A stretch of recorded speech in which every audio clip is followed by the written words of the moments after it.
મારા વાલા પ્રિયો, ઈશુના નામમાં હું તમને પ્રેમાળ શુભેચ્છા પાઠવું છું. આ દિવસ તમારા માટે ખાસ દિવસ છે. આવું કેમ કહી રહ્યા છો આમ વિચારો છો? તમારા જીવનની અંદર એક ચમત્કાર થવાનો છે. કેવો ચમત્કાર આમ પૂછી રહ્યા છો? તે છે મુક્તિ. શું તમે કોઈ વસ્તુમાંથી મુક્ત થવા માંગતા નથી? કેટલાક પાપમાંથી મુક્ત થવા માંગે છે, માંદગીમાંથી મુક્ત થવા માંગે છે, દેવામાંથી કેટલાક મુક્ત થવા માંગે છે, કેટલાક ભયમાંથી મુક્ત થવા માંગે છે, કેટલાક સમસ્યામાંથી મુક્ત થવા માંગે છે. તમને કોઈ બાબતમાંથી મુક્ત થવાની જરૂર હશે. તમારા પરિવારમાં કોઈ સમસ્યા હોઈ શકે, કાર્યસ્થળમાં હોઈ શકે, સેવામાં હોઈ શકે, અને તેમાંથી તમે મુક્ત થવા માંગો છો. હા, તે મને ધમકાવે છે અથવા તો ગુલામ તરીકે રાખે છે. હું મુક્ત થવા માંગુ છું. પ્રભુ કહે છે યોહાન 8:36 અંદર, જો દીકરો તમને મુક્ત કરે તો પછી તમે ખરેખર મુક્ત થશો. તમે લોકો ગુલામીમાં રહો એમ પ્રભુ ઈચ્છતા નથી. તેના બદલે તે ઈચ્છે છે તેમાંથી તમે મુક્ત થાઓ, જીવો. એ વાત સાચી છે, તમારા પાપો માફ થયા છે, તમારો ઉદ્ધાર થયો છે, તમે ખુશ છો. એટલું જ નહીં, શું તમને તમારા શરીરમાં મુક્તિની જરૂર નથી? તમારી નબળાઈમાંથી, માંદગીમાંથી, તમારા આત્મામાં આનંદ તમે માણો છો, પણ શરીર પર અસર થઈ રહી છે. તમારે મુક્ત થવાની જરૂર છે.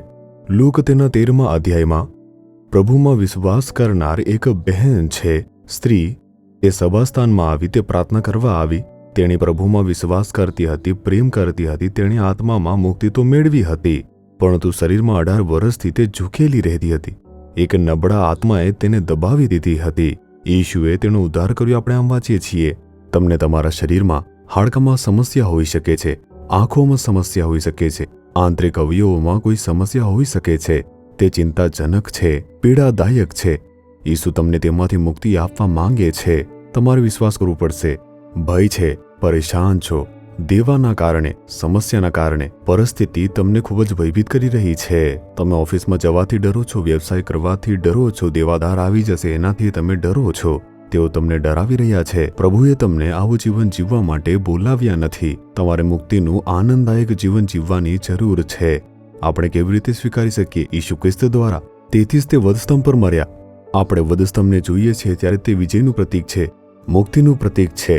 ઈસુ વધસ્તંભ પર વિજય થયા. પાપ ઉપર, સમસ્યાઓ પર, સંઘર્ષો પર, શેતાન ઉપર તે વિજેતા બન્યા છે. તેથી તમારે વધસ્તંભ સમક્ષ અને તેના પર ચડાવેલા ઈસુ સમક્ષ આવવું પડશે અને કહેવું જોઈએ, તમે મારા માટે વિજય થયા છો પ્રભુ, મને બચાવો, મને આમાંથી મુક્તિ જોઈએ છે પ્રભુ. જ્યારે પ્રાર્થના કરશો ચોક્કસ તમને મુક્તિ મળશે. બીમારી દૂર થઈ જશે, નબળાઈ દૂર થશે, તમારો ડર તે દૂર થશે, તમારા પરિવારમાં પરિવર્તન આવશે. આજે પણ તમે પરિવર્તન જોશો, મુક્તિ જોવાના છો. વિચાર કરી જુઓ, જ્યારે મુક્ત થશો તો કેટલો આનંદ આવશે.